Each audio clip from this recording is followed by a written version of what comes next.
अभी लॉकडाउन खुला ही है और कोरोना तो ख़त्म भी नहीं हुआ, इसलिए ज़्यादा कुछ ना करके अगले कुछ दिनों में छोटे फंक्शन के साथ शादी कर लेते हैं। अमर के पापा की बात पर सब सहमत हो जाते हैं। कुछ दिन बाद दोनों की शादी हो जाती है और रश्मि अपने ससुराल पहुंच जाती है। बेटा, शादी तो तूने अपनी मर्जी से कर ली, लेकिन बहू को बोल देना इस घर में हुक्म मेरा ही चलेगा, इसलिए अपना राज जमाने की कोशिश भी ना करें। माँ, रश्मि को यहाँ सिर्फ प्यार, आशीर्वाद और अपनापन चाहिए, पैसा या राज नहीं। बेटी की बात पर सास मुंह बनाए वहां से चली जाती है और अब वो हर रोज रश्मि को परेशान करना और ताने देना शुरू कर देती है। देखो, ये है आजकल की लड़की, इंटरनेट पर लड़कों से बातें करते हुए इन्हें शर्म भी नहीं आती, और यहाँ तो देखो कितनी सीधी सुशील बनकर दिखा रही है।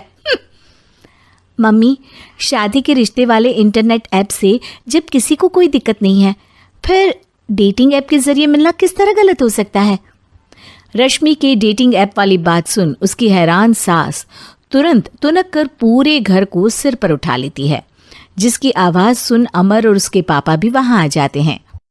हाय मेरी माता, इतना बड़ा झूठ! डेटिंग ऐप को इंटरनेट के जरिए मिली है बोलकर इस कलमुही को मेरे सर ला बिठा दिया। अरे नास पिटी, तुझे जरा भी शर्म नहीं आई? वहां न जाने कितने लड़कों से गुलू गुलू करके तुझे मेरा ही लड़का मिला था फंसाने के लिए। माँ, मुझे तो समझ नहीं आ रहा क्या बोले जा रही हो। डेटिंग ऐप इस्तेमाल करना कोई अपराध नहीं है, और तुम रश्मि को ऐसा कैसे बोल सकती हो? मैं भी तो था उस ऐप पर। पहले उसके लिए माँ से झूठ बोला और अब लड़ाई कर रहा है। सास और अमर की बात सुनकर रश्मि हैरान खड़ी रहती है। अमर, तुमने घर में झूठ क्यों बोला? ये सब देख रही हो ना, इसी की वजह से झूठ बोलना पड़ा। एक तरफ अमर और रश्मि की ये बात चल रही होती है, वहीं दूसरी तरफ सास का नॉन स्टॉप क्लेश सबको परेशान कर देता है। सब एकदम चुप, जो हुआ सो हुआ, अब मुझे कुछ ना सुनाई दे। पति की बात सुन सास चुप होकर वहां से चली जाती है, लेकिन अब वो रश्मि के सिर दुनिया भर के सारे काम डालकर उसका जीना पहले से भी ज्यादा मुश्किल कर देती है। मम्मी, मैं आपका गुस्सा समझ सकती हूँ, आपको जो करना है कर लीजिए, मैं कभी कुछ नहीं बोलूँगी। उम्मीद है किसी दिन तो आपका गुस्सा शांत होगा और नफरत प्यार में बदलेगी। रश्मि की अच्छाई को उसका नाटक समझकर सास गुस्से के 7वें आसमान पर चढ़ जाती है और उसी शाम रश्मि को नीचा दिखाने के लिए अपनी सहेलियों को घर बुलाकर उसकी बुराइयां करने लगती है। अरे कौशल्या, क्या बताऊं, आजकल के बच्चे ना बहुत एडवांस हो गए हैं। पहले रिश्ते घर परिवार वाले सब देख परख के कराते थे, और अब ये लोग खुद न जाने कहाँ कहाँ मिलकर खुद ही सब कुछ पक्का करके हमें बता देते हैं। लड़की का कैसा दिन धर्म, कैसा ईमान, कैसा चरित्र कुछ नहीं पता, बस प्यार किया और घर लाकर बिठा देते हैं। अरे ऐसा क्यों बोलती हो? आजकल बच्चे अपने आप में बहुत समझदार हो गए हैं, और फिर पूरी जिंदगी तो उन दोनों को ही साथ निभानी है। अपनी पसंद से शादी कर भी ले तो क्या दिक्कत, तू ही देख ले, पहले इतना अच्छा बेटा और अब सोने पर सुहागे जैसी सर्वगुण संपन्न बहू।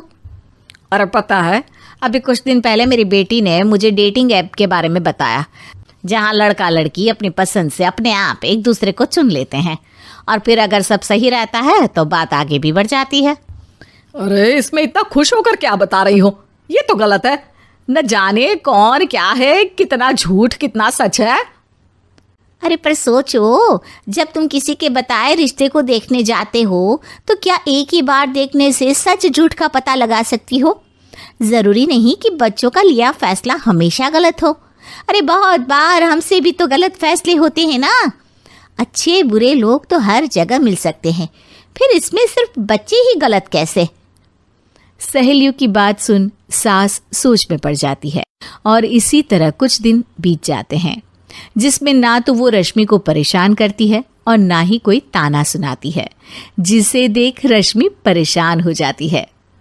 मम्मी, आपकी तबीयत तो ठीक है ना?